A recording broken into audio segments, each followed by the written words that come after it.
us Tomb Raider fans have been having a very hard time for a very long time. Honestly, if you look back at when Crystal Dynamics first acquired, okay, so first started developing for Tomb Raider. So after Angel of Darkness, or honestly, if you count Angel of Darkness onward, things have just been, it's like little waves where it looks like, okay, there might be some glimmer of hope here, but no, that has not been the case. And especially when you talk about us classic fans of Tomb Raider, we've really not had a good decade with the franchise in general, with it being completely unrecognizable from what it was. And now it's looking like things might be even worse, because as a lot of you know, Square Enix did sell the rights to Tomb Raider to Embracer Group, along with other franchises, along with Crystal Dynamics, Eidos Montreal, that will be working on different titles for Embracer Group. And with Tomb Raider specifically, we already had an announcement earlier that there was a team up of sorts with Amazon, who would be funding the next Tomb Raider game. Now, last year we had leaks that did not look promising, and so I wouldn't even blame Amazon if they just didn't like the direction that this is going. And that very well may be the case, because it looks like there's some trouble with Embracer Group right now, and it very well could be that Amazon has backed out of the Tomb Raider deal. So this would be huge, because not only is Amazon funding the next game, but they also are producing the Tomb Raider TV series and supposedly a movie as well. So this could be really bad. So I'm just going to read this off from Lori here, because I do think that she has some compelling thought points here, saying, I just get the feeling at this point Tomb Raider as a franchise is just cursed, which it has been. My goodness. Right here, the title for this article, which I'll hop into in a second, says Tomb Raider games firm Embracer tumbles after partnership talks collapse. All right. And so then there's a little snippet here where she's replying to someone, I can't see who. And she said, the thing is it the Amazon deal that has fallen through? And then this right here says, late last night, we were informed that one major strategic partnership that has been negotiated for 7 months will not materialize. This is sounding very much like Amazon. Yikes. I can't do anything but laugh at this point.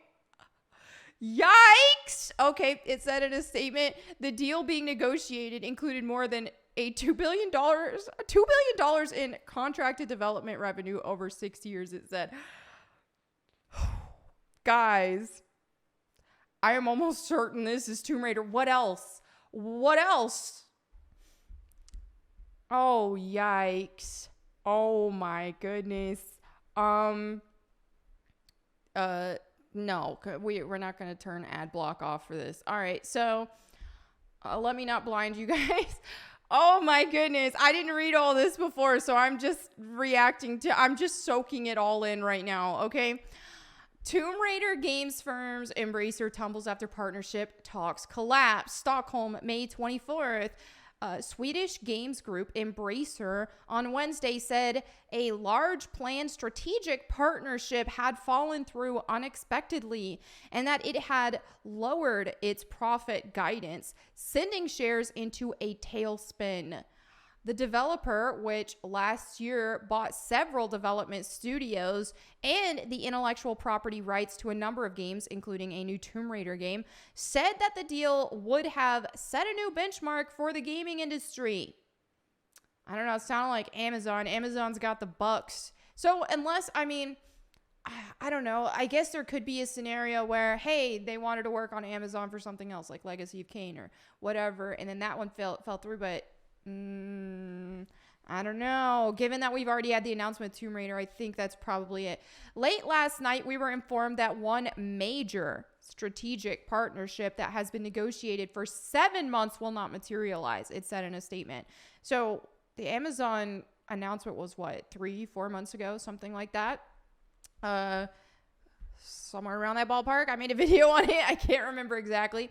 The deal being negotiated included more than $2 billion in contracted development revenue over 6 years. It said the deal would have enabled a catch-up payment at closing for already capitalized costs for a range of large budget games, but also notably improved medium to long-term profit and cash flow predictability for the duration of the game development projects. Okay, so it looks like they probably were going to work with because I would think a $2 billion contract, that's a lot for only Tomb Raider. I mean, but it is over 6 years, so it is possible. But I'm thinking that they probably were going to extend, at least wanted to extend this partnership over other properties as well, as what it looks like.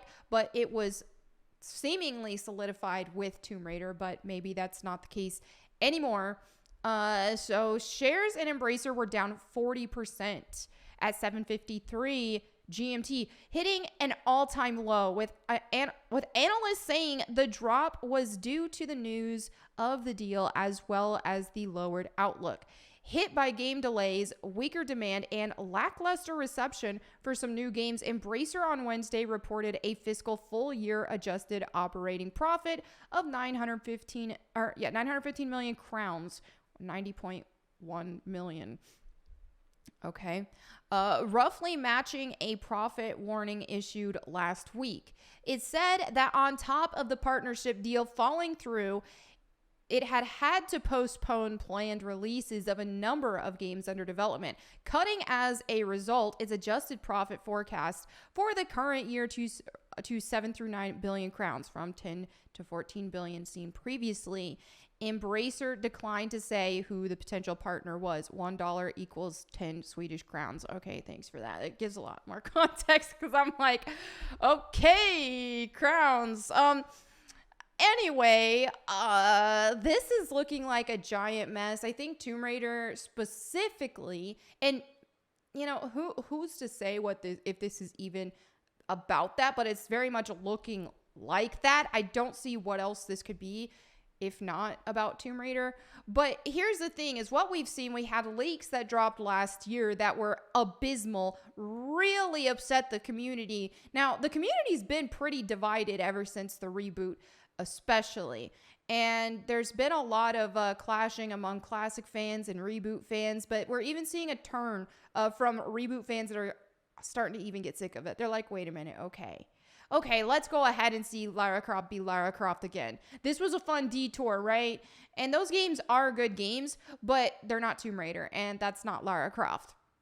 And so I think people are getting sick of it. The newness of it is wearing down the actual substance of that type of gameplay, and especially since their focus was mostly on dramatic stories instead of actually being a Tomb Raider experience, it just doesn't have as lasting of an effect, especially when the overarching story was extremely incoherent between the trilogy and didn't even make sense within each other. There were things that contradicted each other within just a trilogy, dude. That should not be happening. Major big plot points even. So it just doesn't make a lot of sense. I feel like the only reason why anyone should want to even play the rebooted trilogy would be primarily for the stories, because that's what Crystal Dynamics puts most of their attention on. But that said, I don't think that the stories are that great. They're definitely not Tomb Raider, and Lara Croft is definitely not recognizable in looks or personality as herself. So the leaks looked absolutely awful. It looked like, hey, Lara Croft's getting lonely. She's going to be a mentor now. She's this protector of artifacts who returns them to their rightful owners and countries of origin. You know, she can't be a grave robber anymore who just does what she does for the adrenaline rush and the thrill of it all. No more rebel Lara Croft. She's Miss Goody Two-Shoes, Miss wanna be a savior to everybody now, and artifact restorer. And so anyway, she's lonely. It looks like they're gonna insert some woke stuff in it. They were gonna give Lara Croft a female love interest, all this stuff. Now, these are alleged leaks, which I personally take seriously, given the source of the leaks. I think that it absolutely was real, and how quick Square Enix at that time was to get them taken down. So I absolutely think that it was real. which if you want to know more about that, you can check out my past video I made on that and Sacred Symbols podcast. I know there's an episode on there about that. So anyway, not looking good. Most of the community were not happy about it. I wasn't happy about it either. And so that's something we all kind of united on, even though a lot of the community has butted heads for a while over this split going on with the franchise with classic fans versus reboot fans. But yeah, it just doesn't, it's becoming more unrecognizable. And I think a lot of people who were still really supportive of the reboots were anticipating that, oh, well, things are going to become, because that's what they kept telling us, was like carrot on a string. They kept telling us, oh, well, she's going to become the Tomb Raider. And that's why I stayed as optimistic as long as I did during the actual reboot period when everything was happening. And then it all hit me after Other Trilogy. After Shadow of the Tomb Raider, I was like, wait a minute. We're not getting our Lara Croft back. It does not look like that is the case. Now, this isn't the first time, okay? This isn't the first time. My friend who goes by Wanderlust in the Tomb Raider community sent me these snippets from an interview from Dennis Dyack. He was the director for Blood Omen.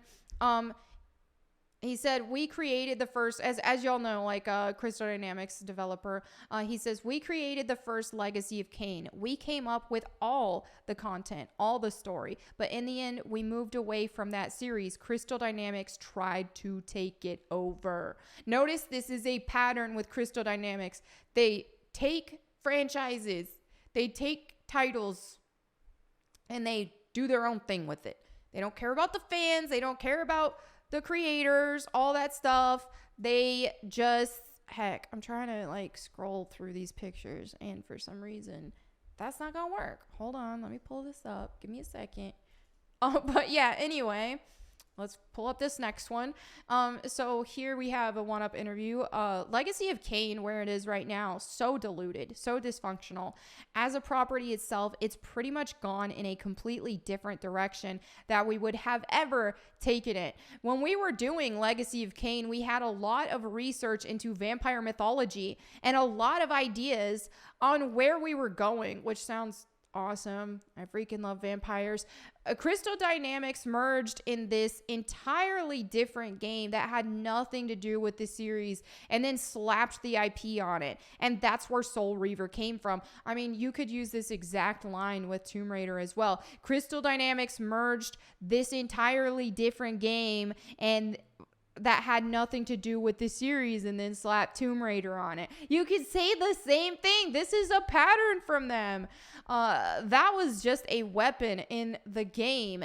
Even if the developer's good, and I think Crystal Dynamics is not a bad developer, which I agree, you get this dilution of the content because the original author is gone. And for some reason, it's just like, I feel like Crystal Dynamics would do so much better with their own properties. Even with like the reboot Tomb Raider style stuff, if that was not Tomb Raider, if that didn't have the name Tomb Raider on it, the name Lara Croft, and they just made their own thing with it, hey, I would be a fan. But it's not Tomb Raider. Stop hijacking these properties, man. Stop changing them. All right, so this says here, many have written to us about this. Crystal Dynamics definitely took the game in a direction that we would not have taken it. Crystal actually had no idea what we had planned, and it is safe to say that it is not what it is currently. In fact, Raziel was never meant to be in the Kain series at all. Originally, he was in a game originally titled Shifter, a game with an angelic theme where you shifted between two planes to complete the game.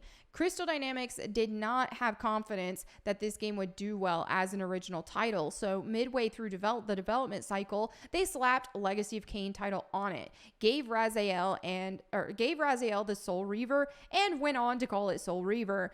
Many people ask us if we like the direction they have gone in, but it is so alien to what we created, it is pointless to answer now. We understand that some people love the Soul Reaver series, and we think that is great. However, it is not what we would have ever done.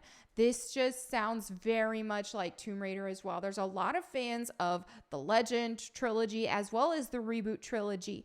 But that aside, and while you can still enjoy those properties or those games, that aside, it is just so drastically different than what Tomb Raider was supposed to be. It's not the same thing. And so some people will give me a hard time or get mad at me or act like I'm just being a jerk because I complain about the new games, or they think that I'm saying that they're not good games. But that's not the case. It's just not Tomb Raider. And so people who are fans of stuff, we are allowed to not like a shift in direction. We're allowed to not like something if it is nothing like the franchise that we fell in love with, and the only change and the only thing in common is the name, right? And so that's where we're at. And so trust me, I get absolutely nothing out of bashing Crystal Dynamics. I don't enjoy it at all. I hate it. I hate talking bad about Tomb Raider because Tomb Raider has always been such a huge part of my life. And I just adore classic Tomb Raider. And so it does not bring me joy to it doesn't bring me joy at all to come on here and talk bad about the state of Tomb Raider and talk bad about the developers in question. But hey, I'm passionate about it. And I just, that's the thing, is us fans, we're allowed to have our voices heard. And I know a lot of developers and stuff. I know there was a recent thread that this dude got kind of ratioed. He was saying how you should talk to game developers and basically sugarcoat absolutely everything, which is absurd. Fans of stuff should be able to complain about things that they don't like that were incorporated, or, be critical. People are allowed to be critical and critique works of art or games in this case. So no, we shouldn't have to wear kid gloves. We shouldn't have to just all sugarcoat everything and be nice. I tried doing that with the original or with the reboot stuff as it was happening, but didn't work. They give the fans like little teasers of what they think we want, like the dual pistols, for example, and then they pull the rug from under us, and sure enough, Lara Croft never became the Tomb Raider as they said. So anyway, there you have it for this video. Let me know what you think in the comments below. Thank you so much for hanging out with me today. I will catch you next time, and in the meantime, go boom.